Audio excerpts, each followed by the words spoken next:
Psychedelics and plant medicines have been proven to lower rates of depression, anxiety, PTSD, and support in addiction recovery. Not to mention the countless accounts of people healing from lifelong diseases and illnesses within sometimes just one session with these medicines. Often described as a year's worth of therapy in just one day. What are these journeys really like? And how can these substances play into our healing journey with sugar addiction and emotional eating? And that is exactly what we're diving into today in part 2 of this powerful Bear All series here on the podcast, where today I'm going to be sharing my personal experiences and top advice for stepping into this work at any stage of the journey. So stay tuned for another incredible episode.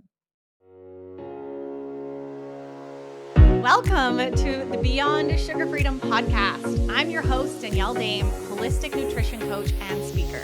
Let's dive in. All right, everyone. Hello. Welcome back to the Beyond Sugar Freedom podcast. I'm your hostess with the mostest, Danielle Dame, sugar freedom expert and somatic embodiment coach. And we are getting deeper and deeper into a very powerful conversation around the use of psychedelics and plant medicines in our healing journey.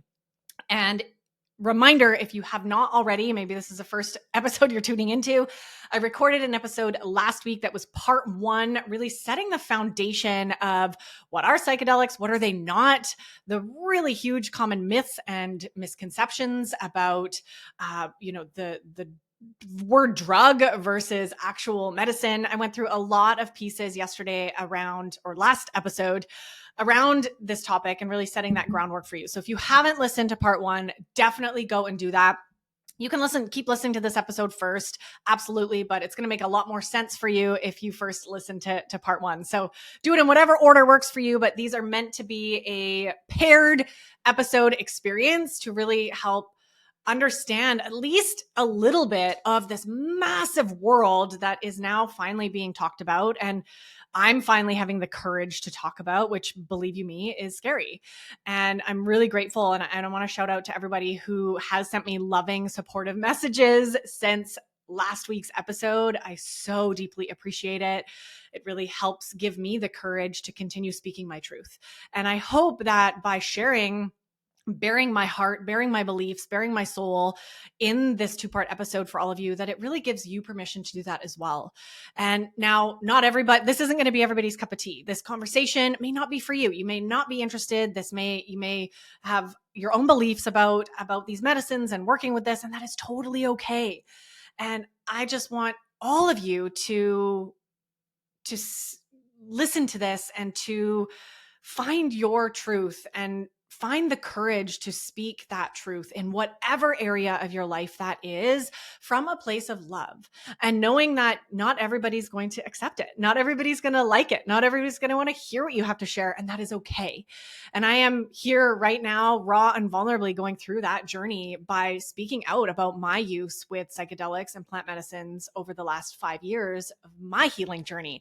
And I'm really excited to dive into that today for those who are curious, who are interested, who need a resource that have no one else in their life who can talk this language with them or explore these questions without thinking that they're crazy.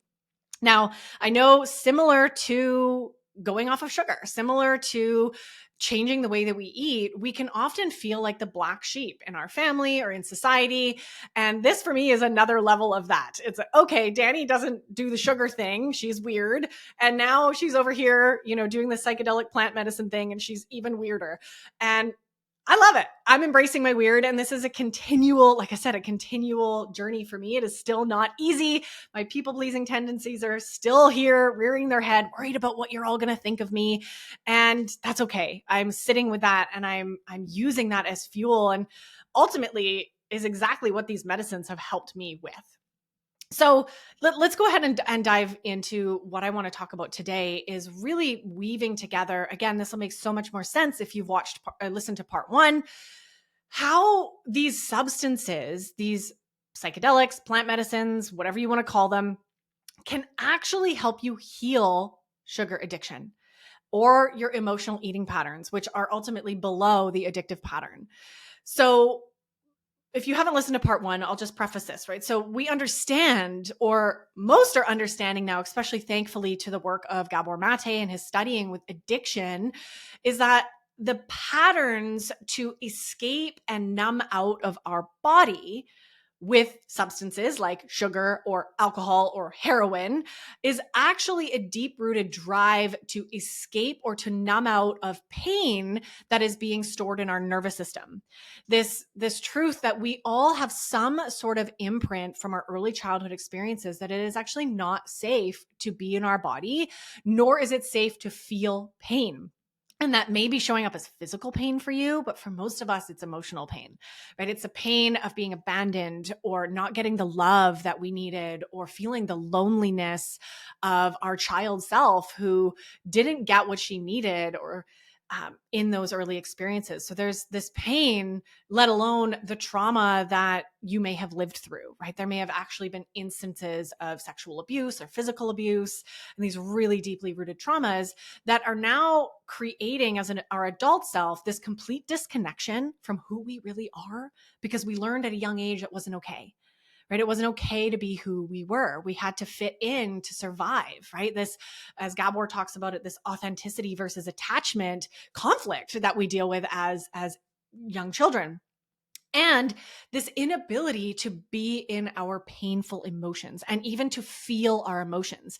Many of my clients in the sugar addiction space can't even feel, right? And that might be you. There might be walls up. There might be this disconnection from what's even going on in your body at any given moment, let alone the ability to have a good cry or release healthy anger. So there's a lot of blocks and there's a lot of protection that is up. And I want you to think of these as walls, right? We have these layers, these masks. You can think of yourself as an onion, if that helps, right? And your true authentic self is that middle piece of the onion. And all these protective layers are on top from your early childhood experiences and literally needing to survive. Like those layers of protection were important. They served a purpose. And now as adults, we no longer need them, but they're still controlling us. So how this ties into this medicine work, if you listen to part one, you understand that these medicines, what they actually do are take those layers away. They strip the ego, they strip the layers so we can actually have direct communication and connection with our higher self, with our inner healer, right? The medicines are not doing the healing for us. We are. And what we can do is actually go back in and heal trauma and create new neural pathways of emotional resiliency, learn how to actually be in our body again. And if we can do that, we no longer will find ourselves needing to numb and escape. We will build these deeper resources that no longer keep us driving for sugar. So this is so cool because I'm starting to have these deep understandings of my own healing journey and how this directly relates to helping humans heal from sugar addiction, because sugar addiction is just an addiction, right? It is an addiction. It is the same as alcoholism. It is the same as a heroin addiction. It is the same as a shopping addiction.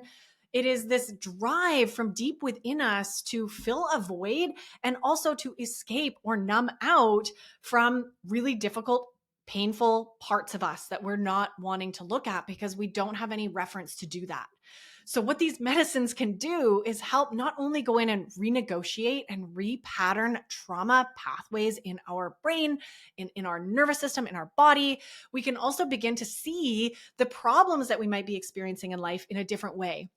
You know, a lot of my clients come into my programs and come work with me, you know, going through really challenging times in their life, right? Really heavy stuff. Maybe a partner is dealing with a cancer or a job loss, or maybe you're experiencing difficulties with your children. You know, there's a lot of big challenges that we're all going through. And for most, the way to get through those challenges is to binge on sugar, right? Is to escape, to numb out. So what we can actually do in these medicine journeys is start to see our lives differently and start to come at even our most challenging wounds with love and compassion, and discover our true selves in the process. So I so strongly believe that one of the core pillars of healing your addictive patterns with sugar is connecting with and living from a place of authenticity and truth. And this takes a lot of time and practice. And in a medicine journey, you can tune into this in a way that is, like I said in the beginning of this, like a year's worth of therapy in one day. It is so powerful. It can also help you really connect to, I mean, depending on the medicine you're using, they're all very different experiences in the body. So I'm just kind of blanket statementing a lot of these, but they can connect us with the oneness of our planet and our universe. And this is such an incredible experience to understand the tapestry of energy that we all live in, right? Whether identify with a certain religion or spirituality in general, it's really this opportunity to connect with source, right? Whether that's God or Mother Earth or the universe, whatever that is for you, it is such a potent tool to help understand the network that we're all a part of. And in this, really has the possibility to dissolve fears. I'm going to share a bit about this later, but one of the things that psilocybin has really supported me with is my fear of death. And being able to be more present in my everyday life, understanding that I don't have to be afraid of the next phase of my spirit's journey, right? I know for myself what is going to happen when I die. And that's not something to be afraid of. And that's a really, really neat experience to have to not, to take away some of those fears and notice how much fear of death or like fear of failure, fear of all these fears that we live with and how much they control our lives. So we have the possibility to shed these fears. So there's so much shedding, right? So many layers that can shed. And this is why these medicines can be absolutely a potent tool in helping us heal from sugar addiction and emotional eating. We can actually start to get in, let alone release the emotional baggage that we're carrying and help in that facet remove some of the toxic energy that's being stored in our cells, possibly leading to autoimmune diseases or other diseases, releasing the energetic, emotional weight that is dragging us down.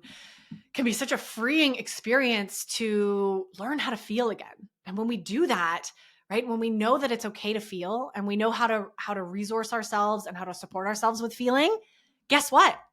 We don't need to emotionally eat anymore. We know what to do with those emotions. We know that they're okay to feel. We don't have to ignore them. We don't have to escape them. We don't have to run away anymore. So in this process, with these medicines, the potentiality of tuning into these deeper parts of yourself that you have never met, that may have been lost since childhood, are beyond profound, beyond profound. And this is why I am boldly coming out here on the podcast publicly and sharing that I think these substances, I believe that psychedelics and plant medicines have the potential to help us heal our sugar addictions, our addictions in general, not just sugar. I mean, that's what we're talking about on this podcast, but addictions in general, with the caveat, of course, that these aren't for everyone. Right? This isn't the only way, as I mentioned very clearly in part 1 of this episode. These are tools for us to do this deep inner healing, this inner work that I'm talking about here on the podcast every single week, right? This deep wounding that we all carry around our addictive patterns. And I believe that this is a tool and it's not for everyone. Like I said, it is really not for everyone, and that's okay. This is one of many tools. And in my experience, it is one of the most powerful tools.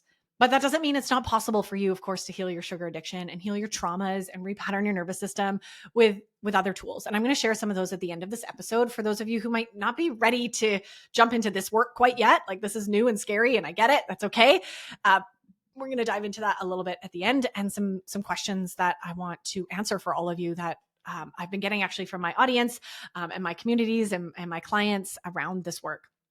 So I want to share now, more specific examples of how my own personal experience in healing my food addiction with these substances, which, by the way, not all are psychedelic in nature. So that's why I'm kind of interchangeably using these words. But in general, in this industry, we just blanket statement and call them all psychedelics. But they're definitely not all psychedelic in nature. Half of them are, half of them aren't, kind of thing.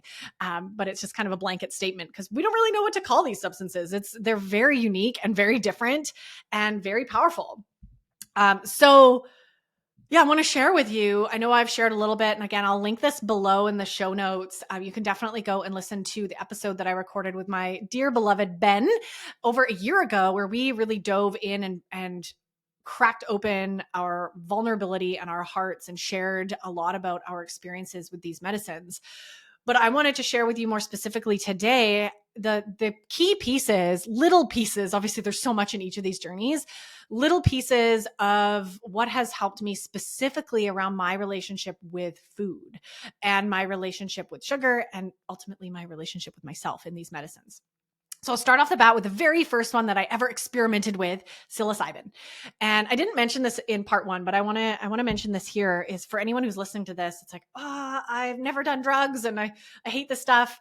A big part of my journey into this was exactly that. I was never someone growing up that partook in drugs. Yes, I smoked some marijuana. I'm Canadian. I did that like occasionally. I didn't really like it. When I started getting into the drugs and alcohol world, it was just mostly the alcohol. I would drink and party with my friends and occasionally maybe smoke a joint. And that was about it. I was never interested in anything else. There was I know for me, a huge fear of losing control of my body. And that's actually a big piece that I went into my very first journey, which happened to be a group psilocybin experience, with wanting to know and explore what it felt like to be safe in my body. So that was actually the beginning for me of even understanding that my need to control, my need to plan, my need to sort of be in the masculine energy of my life was actually a coping mechanism for underlying major anxiety that I've struggled with since I was a child. And going into that first journey, and actually I'll speak about all the journeys. So I've done a group journey with psilocybin and I've done 2 or 3 private sessions with psilocybin, 3, I think, private sessions with my psychedelic therapist and guides to support me in that. And some of the biggest pieces that have come out of that for me have been that connection, not only with my true self, with joy, with ultimate love and oneness with the universe, and a really beautiful experience that has helped me shed layers of my fears around death, around failure, around not being myself, really just shedding the layers and deeply connecting to what I can only describe verbally in English as the wisdom of the earth. As we know, mushrooms and mycelial networks carry all the wisdom of Mother Earth, right? They are how trees communicate. We're learning so many cool things about mushrooms and about the mycelial networks that exist below the earth. And through these journeys with psilocybin, it's this experience. I've had these experiences of connecting to that network and understanding more deeper the planet, the earth, and my role in it. And that has been like incredibly healing for me, not only in yes, releasing some emotions. I've had like great emotional releases in psilocybin, sadness, a lot of tears coming out, but this calmness of bringing myself back to earth, right? And back to feeling grounded. And this is a big part of my journey, especially with food. A lot of what drove me to eat sugar and still shows up occasionally is stress, is feeling dysregulated in my nervous system, is loneliness. It's a big one for me. I used to think it was boredom, but it's actually loneliness. And that's my inner child that's deeply lonely.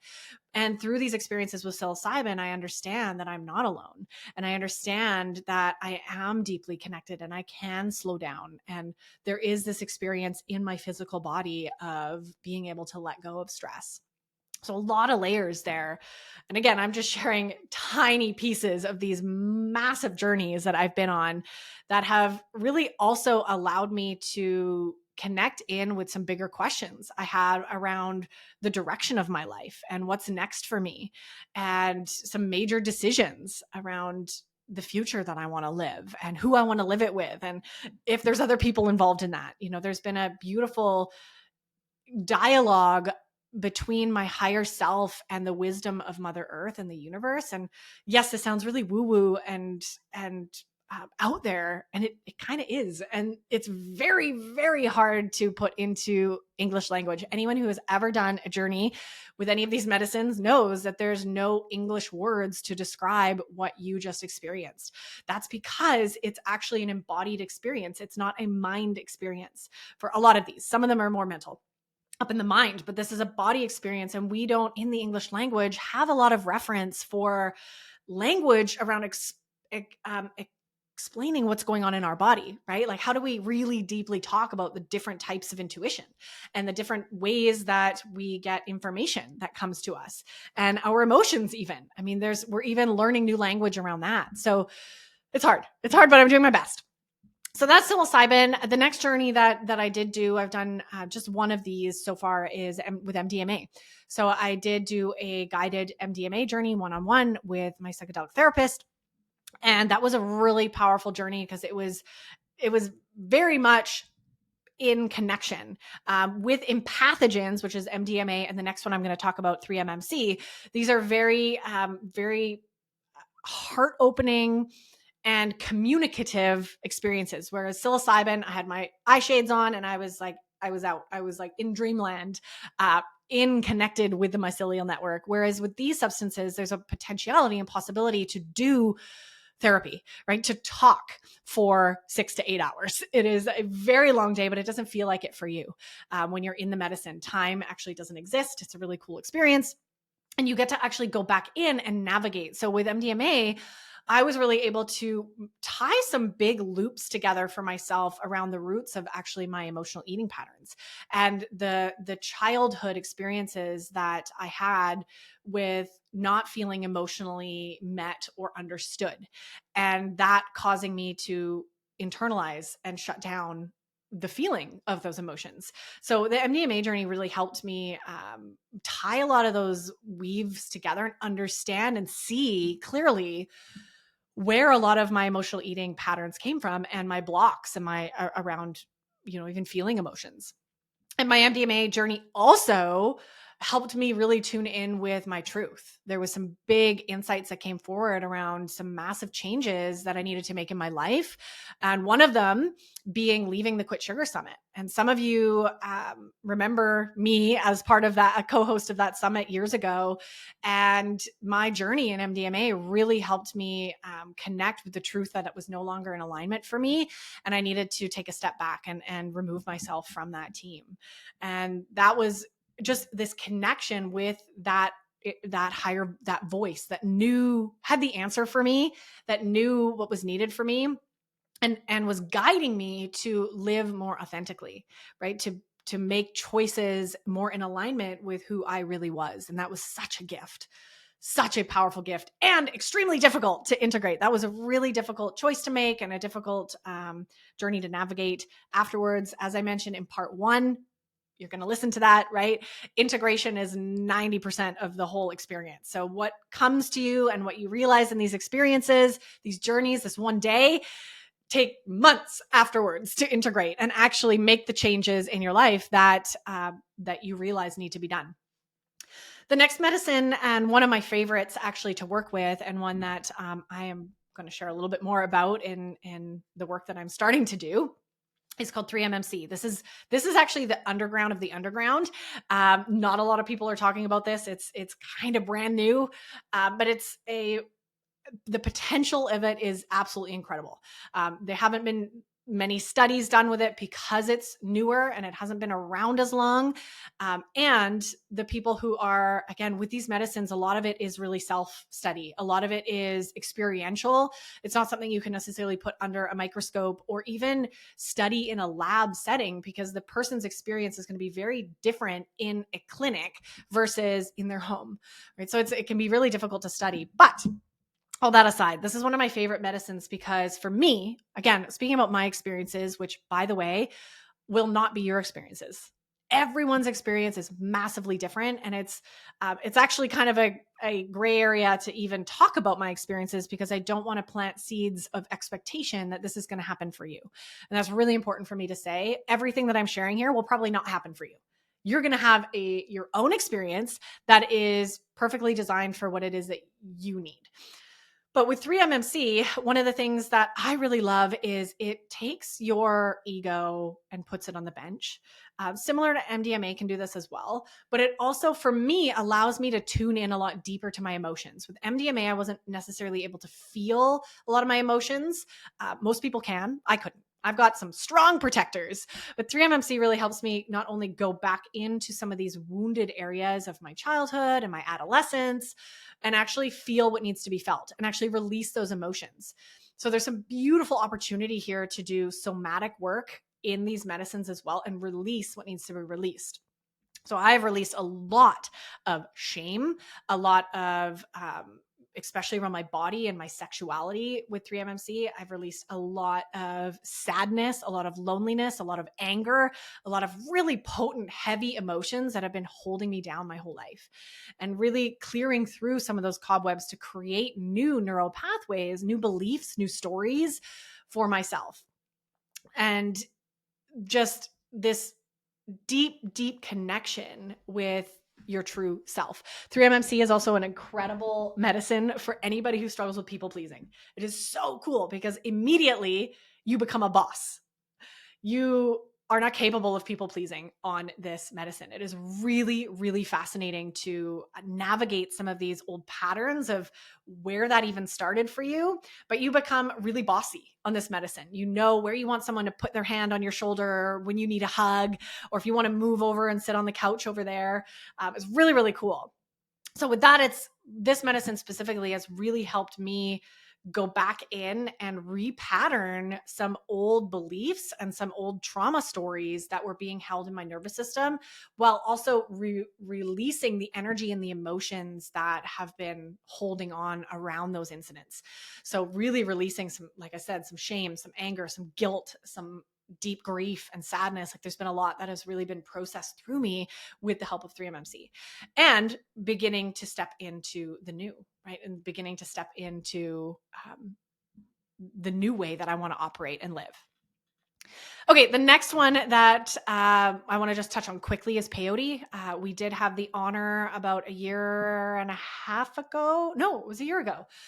It was just after Moose passed away. For those who have been listening a while, my dear kitty passed away last year. It was just after that. And I thought, what a beautiful time to go into a medicine ceremony and to connect with him in his spirit form.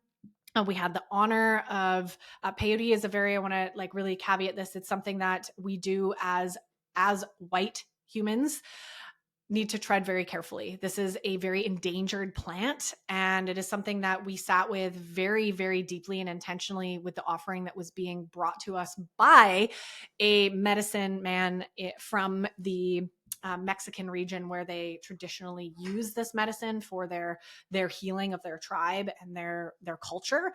So it was not an easy decision to do this journey, and a lot of these medicine journeys do come with, especially when we get into the plant medicine world, come with a lot of responsibility around understanding sustainability and the cultures that are using these, and are we appropriating these cultures? Are we taking advantage of them? Are we creating a network of tourism, money being spent like this? There's a lot to play with. These next two that I'm going to talk about are a lot of that.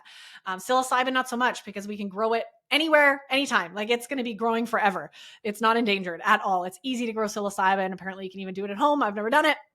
But peyote was a really beautiful experience and a surprising one for me, because we had this, we were outside in October, which was freezing cold, around a sacred fire. There was probably about 50 of us out on the land, being guided and eating the peyote plant throughout the night. You're meant to stay up all night. It was actually on a full moon. It was absolutely gorgeous out, freezing, but gorgeous. It was an amazing experience in that realm. But in terms of the actual medicine, I didn't feel any of it, which was fascinating for me. And I wouldn't say this was one that really helped me much in my relationship with food. I didn't have any major experiences or journeys with peyote. So that was something that I'm curious about, my blocks to receiving that medicine, or if it's not my medicine as a white woman, maybe I shouldn't be ingesting that. So a lot of questions kind of came up for that, but that is something that I have experienced, and it really didn't do much for me. Other than the beauty of being in community and the beauty of being under the full moon and in a sacred space and in ceremony in that way, it was obviously really, really potent and beautiful. And the last one that I will share about is Cambo. And this is new. This is the newest medicine that I've done just a few weeks ago. And I did share that on my Instagram, which was really fun to share. Cambo is a secretion from a frog that lives in the Amazon jungle, and it essentially gets burned into your skin. And what it does is goes deep into your lymphatic system and your energy field and your emotional field and your spiritual field, and it pulls out toxins. And really cool. I am very, very interested in the connection here with Cambo in helping us actually detox from processed food, from chemicals, from sugar, because that is essentially what the medicine has been used for. They call it the vaccine of the rainforest, and the indigenous tribes in the Amazon jungle actually use Cambo to help keep their bodies healthy. These are people who do not have filtered water. They do not have medicine. They do not have, hand sanitizer and cleanliness techniques. They live in the dirt, right? And there's a lot of germs, and there's a lot of bacteria, and there's a lot of, especially as our world becomes more toxic. And they actually use this medicine frequently to cleanse their body of the toxins. So this is something, again, I'm new to. I've had one experience with Cambo. For me, it was absolutely incredible. I felt so much lighter afterwards, not only just in my body, but in my spirit. And I did truly feel cleansed. And this is something I'm very curious about and very excited about, the potentiality here of using this as a substance for some. Not everybody, there are contraindications to doing any of this medicine work. There are certain people who are not meant to do this based off of your body and your history, your family health history. But yeah, I'm really curious about this one in terms of helping us cleanse and purge. And that is actually the first medicine that I've ever done that is actually designed to encourage a purge. And this is part of some of the medicine work that people are scared of. This is a common misconception that every medicine makes you purge, which is a fancy word for vomit, for throwing up. But really, purge is a word that elicits this release of toxins, right? We're releasing toxins, and that can come out the mouth or it can come out the other end as well. And it is incredibly freeing, right? To actually allow your body's natural detoxification and cleansing processes, right? Like when we get the flu, when we get sick, that's why we throw up, right? Our body knows that there's a toxin and it's trying to expel it from our body. And when our body detoxes, it dumps that into usually our bowels or our bladder or our stomach, right? To put it into the digestive system so that it can be expelled from the body. So Cambo is one that does that, and it pulls everything and actually dumps it in your stomach, and then you purge it out. And it's like not the most fun, but it's a powerful experience. And I definitely enjoyed it, even the purge, because I knew and I could feel the things that were actually coming out of my body and out of my energy field that were like just so rewarding and so exciting. So that's something that for me has helped me with just cleansing. And it's something that I'm definitely going to do more of, and continue sort of building that into how I support my body in cleaning out the toxins that are absorbed, even if I'm not eating a ton of processed food, just living life, right? The toxins that are here, and, both physically, emotionally, and spiritually. So those are just a quick couple pieces. Those are the medicines that I have explored with personally right now. There are lots that I'm curious about on the horizon. And as I mentioned in part one, these medicines are not something that you can force. And I'm actually going to talk about that right now, because this is one of the pieces and one of the questions that a lot of people come with, right? Is like, what type of medicine do I work with, right? What one is for me, and then how do I access it? Like, how do I start this journey? So a lot of you might be listening to this really curious, and you're like, okay, well, Danny shared about the medicine she's done. There's obviously so many, right? We haven't even talked about LSD or ketamine or ayahuasca or 5-MeO DMT. There's so many, right? So how do I know which one is right for me, and how do I actually take the steps to access it? So I want to answer those questions here quickly. So in terms of how to choose what medicine to work with, you don't. You don't choose. It chooses you. And I know this sounds a little woo woo and out there, but it is absolutely true when it comes to the spirit and the deep, deep reverence for the healing work that these medicines provide. It is not something that you can seek. It is not something that you can force. It is not something that you can make happen for yourself. Yes, you can plant seeds and open to having an experience. So I'm open to doing medicine work. I'm open to maybe an experience with psilocybin. You can open your energetic field and your consciousness to call in that medicine. But in terms of if you're not sure which one you feel called to right now, let it call to you. And what this may look like is all of a sudden hearing this episode, and maybe I'm talking about medicines, and then maybe tomorrow you pick up Times Magazine and they're talking about psilocybin journeys, and then perhaps in a couple of weeks from now you happen to be flipping through the channels and you see a documentary on psilocybin. Right? This is how the medicine communicates to you. Is it showing up everywhere in your life? Are people in your realm that you've never heard talk about this before talking about it? And which medicines are they talking about? So paying attention to what is showing up in your reality once you open up to being willing to possibly engage in these journeys.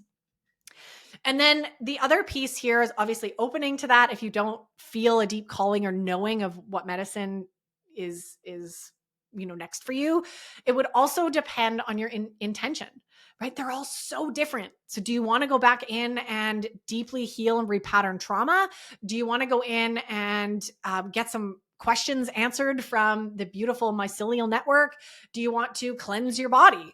Right? Like there's a vast variety of intentions that you might be coming to that will also dictate which medicine may support you the most with that.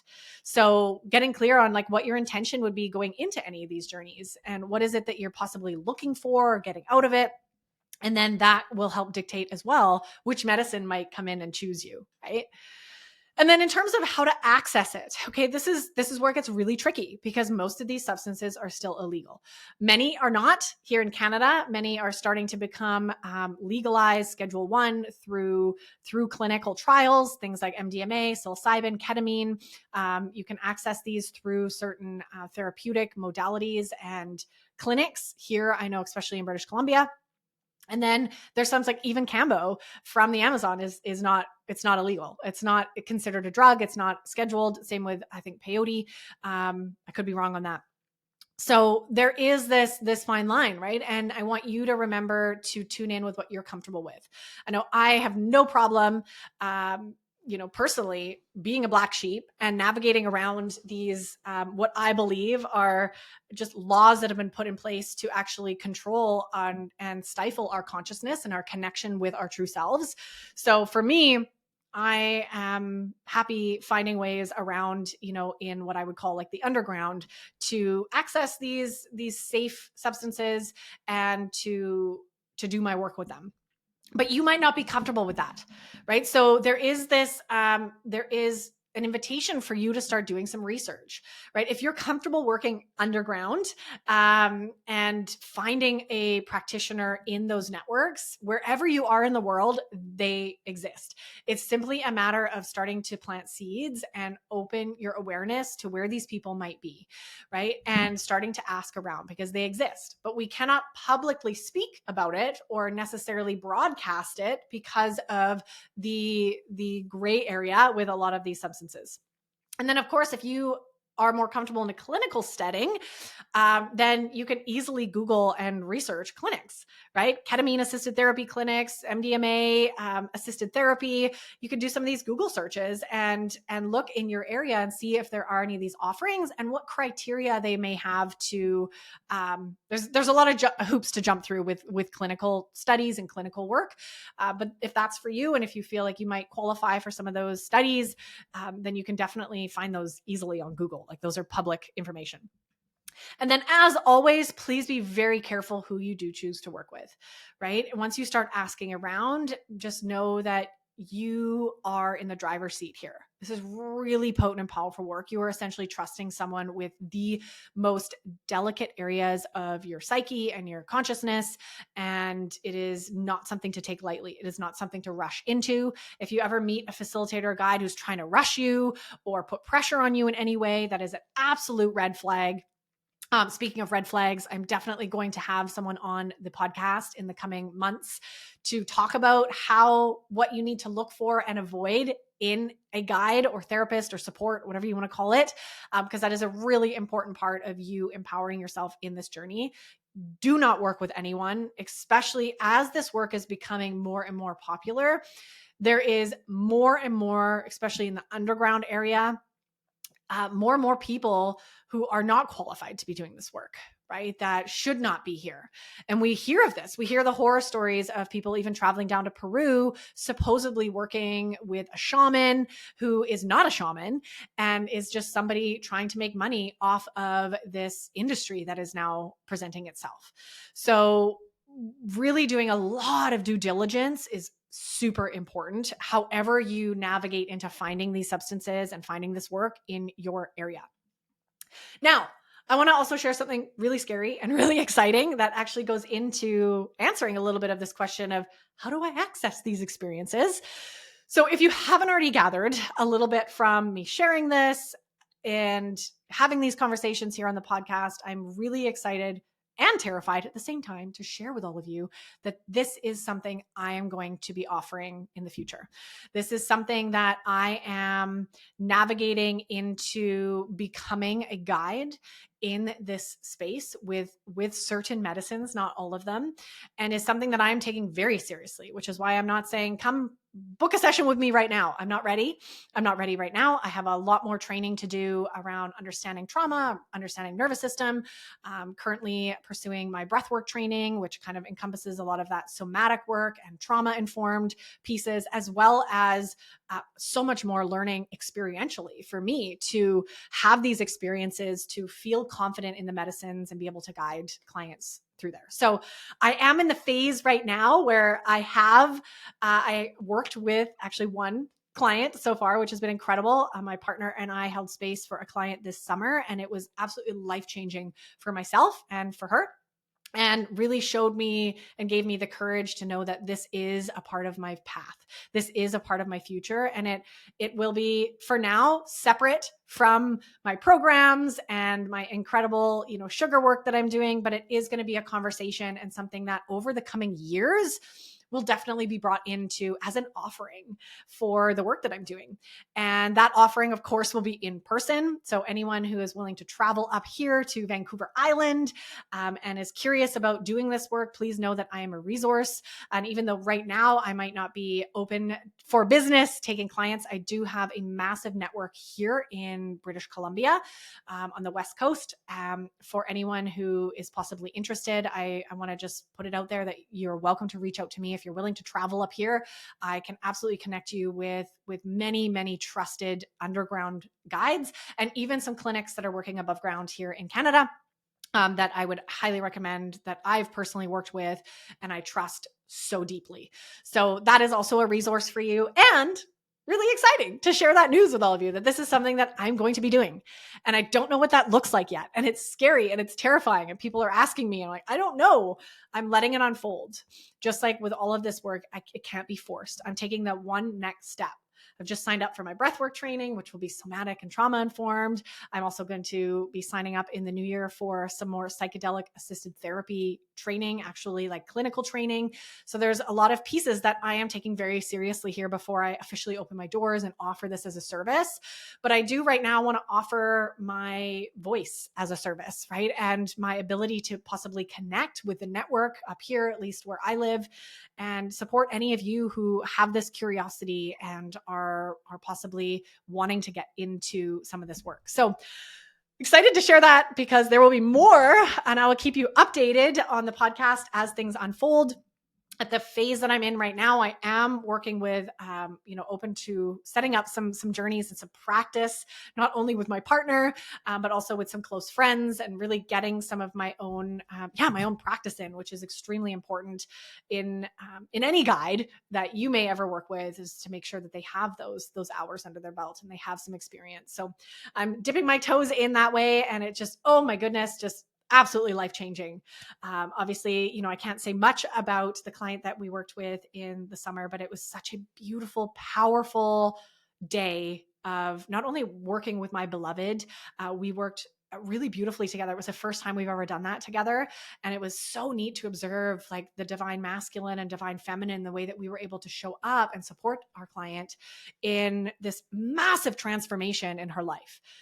Like every area of her life, the things she shed, the changes that she's made in the way she thinks about herself, and physical changes that she's made, and boundaries and her relationships have just been just awe-inspiring for me, and just proved to me in a different light, away outside of my own journeys, proved to me, not that I really needed the proof, but apparently I did, the crazy powerful healing that can happen in just one day with these medicines. So I'm hooked, and I think that the potential here is unlimited, and just an opportunity for deeper understanding of ourselves and shifting the whole direction. It's like we can course correct our ship, right? In one day, we can turn the ship around, or turn it 10 degrees to the right. So our whole life takes a different trajectory, one that is, in theory, more aligned with our truth, more aligned with our authentic selves, and will help us create more peace, more happiness, more aliveness, more empowerment in our lives.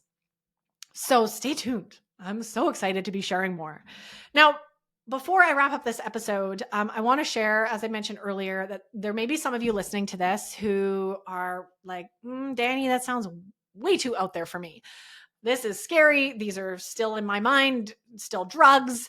I don't trust my body. I don't, there's many reasons why navigating into these medicines may not be for you right now. And I know I've shared this before. It might've been on last year's episode that, again, I'll link below here. It took me 5 years of listening and learning from friends who had these experiences and these journeys before I was actually ready to do one myself. So this may just be that seed for you, right? This is not a right now. This may be just planting this in your subconscious, and that's okay. So for those who aren't ready to go, yes, Danny, I want to try this, right? Again, trusting your body, trusting your intuition in that messaging.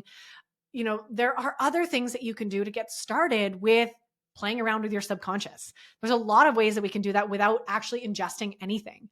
And these are just as potent tools in helping us heal our sugar addiction, helping us heal our emotional eating patterns, helping us heal this disconnection from ourselves and our bodies. One of my favorite, and this is where I am going to be continuing my path in training, is conscious connected breath work. So this is not the breath work that you do in a yoga studio at the end of yoga class. And I highly recommend you do a Google search, YouTube search. You'll see it's quite different. Conscious connected breath work. There's other modalities of breath work as well, called neurodynamic breath work. There's holotropic breath work. All of these essentially designed to use your own breath to drop into a subconscious a theta brainwave state where you can be in tune with your nervous system and the inner healer in your body that may have things to heal. Of course, we can also use hypnosis to reach these states, altered states of consciousness. Dance, many people can access altered states of consciousness, maybe in having at live concerts or ecstatic dance, conscious dance, 5 rhythms. There's a lot of, these different dance modalities that are essentially like a meditation into your body. And many people have had out of body experiences in just these with music. Microdosing is another great place to start. I'm going to have more people on the show to talk about this. I actually didn't mention this earlier. This is something that I've been doing for the last few years. Microdosing psilocybin. I'm microdosing right now, as I'm talking to you. Oh my goodness. And microdosing, for those just really quickly who don't know, is taking a sub-perceptual amount of the substance. So I don't feel anything right now. I mean, I feel lots. I'm in my body. I'm here physically. I can feel the chair below me. But in terms of any medicine, I don't feel it. It's working sub-perceptually. So it's such a tiny amount that you don't actually, you don't feel it. It doesn't inhibit you. And it just gives a little bit of a different experience to your day, both energetically, emotionally, and mentally. I find that it helps me really focus a lot better and just feel more grounded and less anxious and stressed on those days or weeks when things feel like they're all going sideways.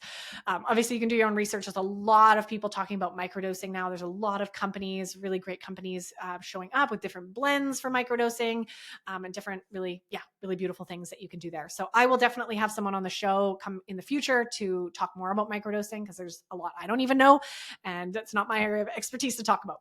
But that is a great place to possibly start for anyone who wants to dip their toes in, combined with also possibly a small dose. I know this was even talked about when I went into Cambo, or like any of these medicines. You can take a small dose. You can sit with a therapist and a guide, and you don't have to do the big dose. You don't have to do a hero's dose, right? You can take 1 gram of psilocybin, not 4 grams, right? And you can just explore what that feels like in your body. There's still a lot of beautiful work that can be done, especially in relation, if you're working with a somatic coach or therapist, to actually guide into what is showing up for you in your body with those.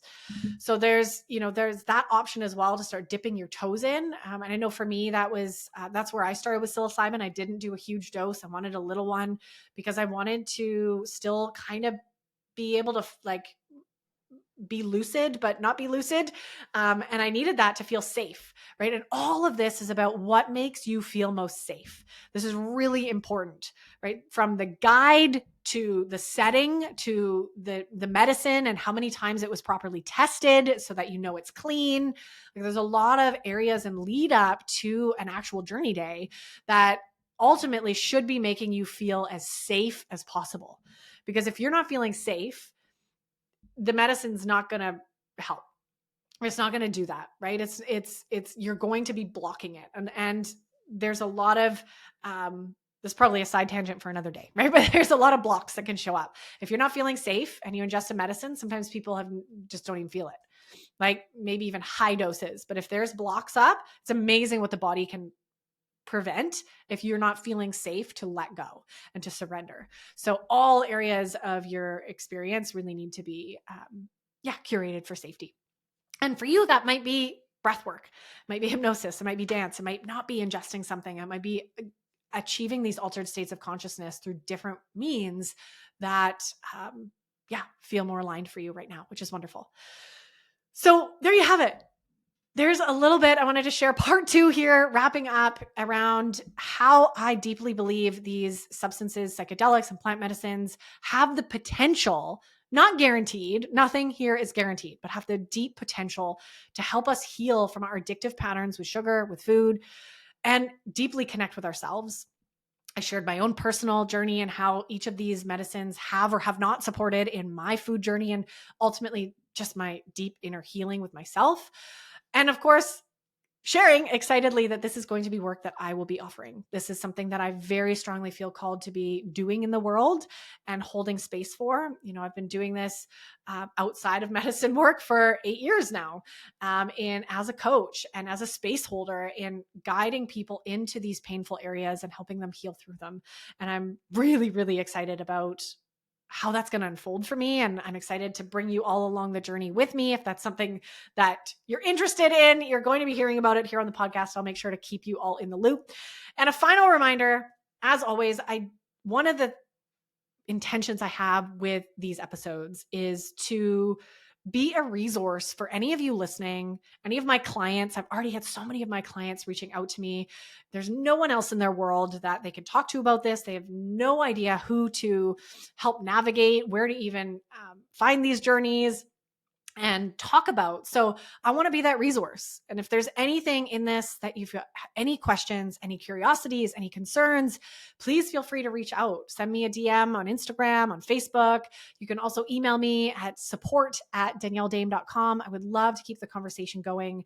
I feel like this conversation needs to happen, and we need to have a safe space to have these conversations. And I would like to offer myself to be that safe space for any of you who are curious. Please reach out. I mean it. I genuinely mean it. I want to keep these conversations going.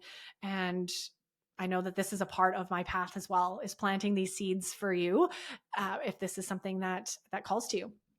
So all that being said, stay tuned for many more interesting conversations. I have a couple incredible episodes lined up with some really cool people that are going to talk about different areas and specific medicines of in this realm that I'm so excited to introduce you to, and I think you're really going to love. So stay tuned for that over the coming months. And thank you deeply, again, from the bottom of my heart, for listening to these episodes, to holding an open mind as I share some strange things with you, right? And share some things that are really on my heart. And I hope that it's inspired you, if nothing else, just to have the courage to speak your truth and to honor who you really are, and to not be afraid by what other people are going to think and the judgments and all those pieces that come with sometimes speaking your truth. All right, everyone. Thank you again. And we will see you on the next episode. Thank you for tuning in to another episode. If you're loving what we talked about today, please remember to subscribe, leave a review, and share this episode with someone you love. And if you're ready to dive deeper into discovering your root causes and patterns that are keeping you hooked on sugar, be sure to check out our brand new free workshop series that will help you kick emotional eating for good. Find the link to download this free series and other amazing resources in the show notes below.